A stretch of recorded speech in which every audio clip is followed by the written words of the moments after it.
আসসালামু আলাইকুম প্রিয় দর্শক, সাবেক আরও একজন প্রধান নির্বাচন কমিশনার গ্রেপ্তার হয়ে আজ আদালতে হাজির হয়েছিলেন। তাকে আদালতে উপস্থাপন করা হয়েছিল। তিনি হচ্ছেন হাসিনা আমলের সর্বশেষ সিইসি, মানে 2024-এর 7 জানুয়ারিতে যে বিখ্যাত আমি এবং ডামির নির্বাচন হয়েছিল বলে বলা হয়, সেই আমি এবং ডামির নির্বাচনে যিনি প্রধান কারিগর ছিলেন মিস্টার হাবিবুল আওয়াল, তাকে আদালতে উপস্থাপন করা হয়েছিল। এর একদিন আগে উপস্থাপিত হয়েছিলেন নিশিরাতের যে কারিগর mister K M Nurul Huda. আমি নুরুল হুদার উপস্থিতি নিয়ে এবং তার চিন্তা ভাবনা নিয়ে কথা বলেছিলাম যে এত কিছুর পরেও লোকটার মধ্যে কোনো অনুশোচনা দেখিনি, এবং আমি খুব হতাশ হয়েছিলাম এ কারণে যে একজন সেন্সিবল মানুষ, এত বড় একজন কর্মকর্তা ছিলেন, মানুষের দায়িত্ব নিয়েছিলেন মানুষকে একটা ভালো নির্বাচন দেওয়ার। তিনি কিভাবে এখনও পর্যন্ত নিজের অপকর্মের পক্ষে সাফাই গেয়ে গেলেন, এবং এই যে নিজের অপকর্মের পক্ষে সাফাই গেয়ে যাওয়া, এর মাধ্যমে উনি কিন্তু কোনো ব্যক্তির কাছে কারো কাছে মিনিমাম সম্মানিত হননি, বরঞ্চ তার প্রতি ঘৃণা আরও বেড়েছে। এবং এই যে ঘৃণা বেড়েছে, এটা উপলব্ধি করার ক্ষমতাও এই ভদ্রলোকের আছে কি না আমার সন্দেহ। যাক, সেটা আগের আলোচনা। আজকে আমরা একটা নতুন দৃশ্য দেখলাম। মিস্টার হাবিবুল আওয়াল সাহেব, উনি মানে সিইসি হওয়ার আগেই বেশ জাদ্রেল একজন লোক ছিলেন। উনি সচিব ছিলেন এবং বেশ জাদ্রেল সচিবই ছিলেন বলা যায় ওনাকে। এবং উনি যখন সিইসি পদে মনোনয়ন পান, তখন উনি সবার সঙ্গে বসে বিভিন্ন কথাবার্তার মাধ্যমে অনেকের মধ্যে একটু হলেও আশা সঞ্চার করেছিলেন যে উনি বোধহয় আগের গুলির মতো গড্ডালিকা প্রবাহে গা ভাসাবেন না। কিন্তু সেই প্রত্যাশা শেষ পর্যন্ত বাস্তবায়িত হয় নাই। উনিও লোভের কাছে অথবা ভয়ের কাছে আত্মসমর্পণ করেছেন অথবা আলিঙ্গন করেছেন, এটাকে যে হিসাবেই ধরা হোক না কেন। তো এখন এবার অবশ্য আদালতে উপস্থিত হয়ে উনি যে সমস্ত কথাবার্তা বলেছেন, সেখানে মনে হচ্ছে যে বোধহয় উনি আলিঙ্গন নয়, আত্মসমর্পণই করেছেন। কি বলেছেন উনি, এগুলো নিয়ে একটু কথা বলি এবং সেখান থেকে আমরা বোঝার চেষ্টা করি যে আমাদের আগামী নির্বাচনটা কেমন হতে পারে। এটা নিয়ে আমি যে রিপোর্টটা ডেইলি স্টার থেকে একটা রিপোর্ট নিয়েছি, এটা শিরোনাম হচ্ছে এত ভয়ঙ্কর নির্বাচন হবে জানলে দায়িত্বই নিতাম না, আদালতে হাবিবুল আওয়াল। মানে উনি আদালতের কাছে বলেছেন যে এই নির্বাচনটা যে এত খারাপ হবে এটা বুঝলে উনি নাকি দায়িত্বই নিতেন না। তো ওনার এটা আমার কাছে মনে হয়েছে একটা 100% নির্জলা মিথ্যা কথা। এটা যে ভয়ঙ্কর নির্বাচন হবে এটা কে না জানতো। উনি এত জ্ঞানী একজন লোক, উনি এটা কেন জানতেন না, এটা ভেবে আমি আসলে বিস্মিত হচ্ছি। না জানার কি আছে?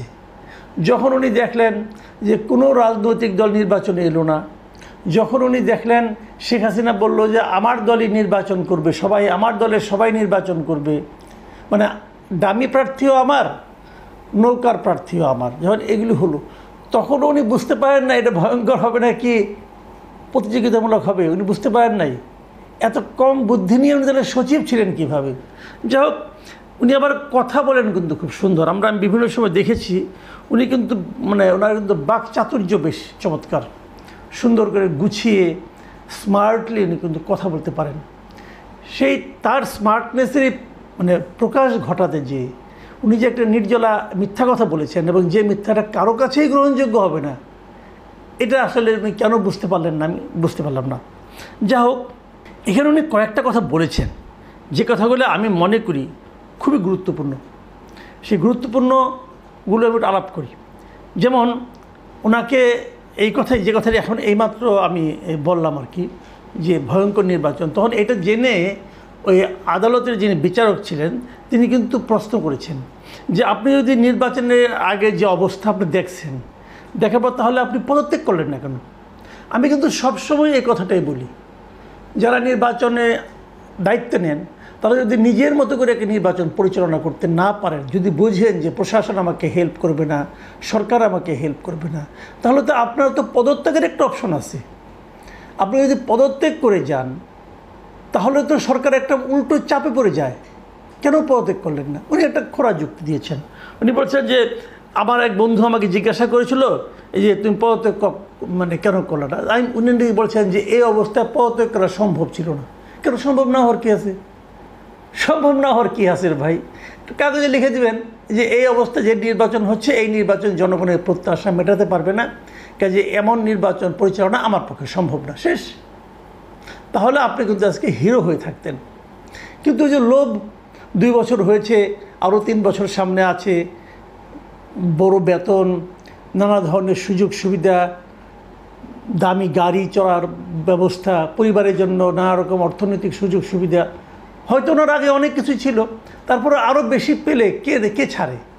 ওনারও সেই মানসিকতায় কাজ করেছিল। কাজেই লোভটা ছিল ভাই। আপনি এখন ওই বড় বড় কথা বলতে কোনো লাভ নাই। যাক, তবু উনি বলেছেন, তবে উনি কিছু কথা বলেছেন, এই আত্মোপলব্ধিগুলি আমার মনে হয় যে একটু উচ্চারণ করা দরকার। যেমন উনি বলেছেন, উনি এর আগে নির্বাচনগুলির কথা বলেছেন। উনি বলেছেন যে 72-এর সংবিধান প্রণয়নের 3 মাসের মাথায় অনুষ্ঠিত 1973 সালের নির্বাচনে আওয়ামী লীগ 293টি আসন পায়। সেই নির্বাচনও সুষ্ঠু ছিল না।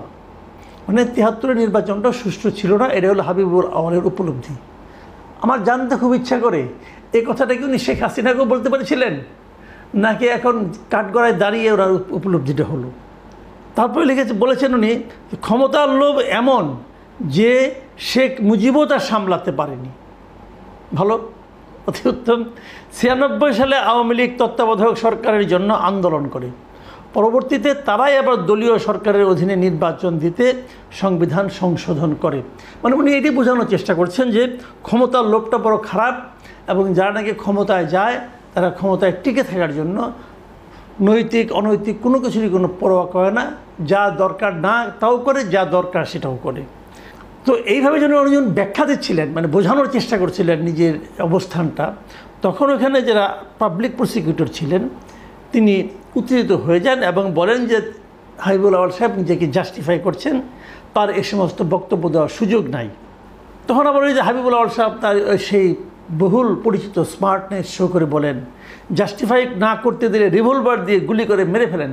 এগুলো না আগেও বলেছেন নানা রকম কথাবার্তা, চমক সৃষ্টিকারী কথাবার্তা। তবে এখানে আমি একটা কথা বলি, পাবলিক প্রসিকিউটরের এই যে উত্তেজিত হয়ে যাওয়া এবং কোনো কিছু দেওয়ার জাস্টিফিকেশন দেওয়ার সুযোগ নাই, হ্যান নাই তেন নাই, এগুলো বলাও না আমি কোনো মনে করি ঠিক না। ঠিক না এই কারণে, ওনাকে যদি বিচারক অ্যালাউ করেন তাহলে আপনি কে তাকে কথা বলতে না দেওয়ার? আর একজন লোককে আপনি কথা বলতে দেবেন না কেন? আপনাদের এই জিনিসগুলো বুঝতে হবে। আপনি তো দলীয় লোক না রে ভাই। এই ভদ্রলোক যত কথা বলবে তার কথার ভেতর থেকেই কিন্তু তার অপরাধসমূহ বের হয়ে আসে। তাকে সেই সুযোগটা থেকে আপনি বঞ্চিত করবেন কেন? আর আমাদেরকে বঞ্চিত, এই যে জাস্টিফাইগুলো যদি না দিতেন তাহলে 73-এর নির্বাচন অথবা শেখ হাসিনার ক্ষমতার লোভ, এই পয়েন্টগুলোই বা আমরা কীভাবে পেতাম? কাছে কথা বলতে দেওয়া উচিত। এরপর যিনি পাবলিক প্রসিকিউটর থাকবেন, আমি মনে করি তাদের এটা মাথায় রাখা উচিত যে আমি প্রতিরোধ করলাম, কথা বলতে দিলাম না, চিৎকার চেঁচামেচি করলাম, তাহলে আমি খুব ভালো প্রসিকিউটর হয়ে গেলাম। বিষয়টা এরকম না। আপনাকেও মাথা ঠান্ডা রাখতে হবে। হ্যাঁ, দলীয় একটা ব্যাপার তো আছেই। আপনারা তো যারা পাবলিক প্রসিকিউটর হয়েছেন তারা তো আর দলীয় বিবেচনাতে হয়েছেন, বিশাল জ্ঞানের কারণে যে হয়ে গেছেন তা তো না, এটা তো বুঝি আমরা। তো দল করেন ভাই, কোনো সমস্যা নাই, কিন্তু আইনগুলো মেনে চলেন, আইনের মধ্যে থাকলে ভালো হয়। এখন যে সবচেয়ে গুরুত্বপূর্ণ যে কথাটা বলবো, হাবিবুল আওয়াল এখানে দাঁড়িয়ে একটা গুরুত্বপূর্ণ কথা বলছেন।